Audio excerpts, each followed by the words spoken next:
So we are going to make a layer mask to take out a greenish cast from skin. And you can do this with anything. You just go down here and click on color balance, and it adds a separate layer. You don't even have to make a new layer. And up here you see magenta and green. So if you want to remove green, it also adds a slight pink. You can also work up here to remove your blue and your yellow, which of course make green. But for this, the easiest thing to do is just to slide it towards the magenta slightly. About a -10 works for this.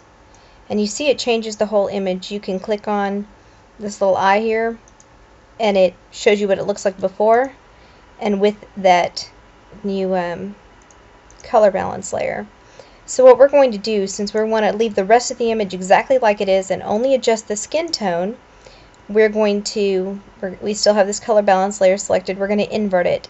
So for quick key you just hit Control I and that inverts it. If you're on a Mac you hit Command I.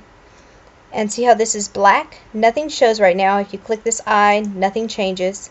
Keep the eye on.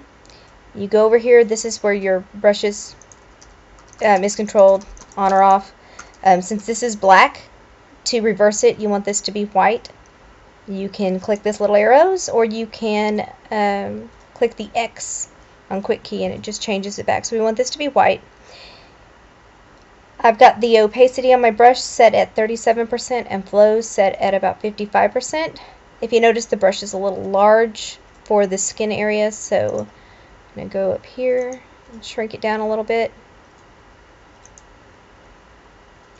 And we're just going to adjust the skin by painting right over it.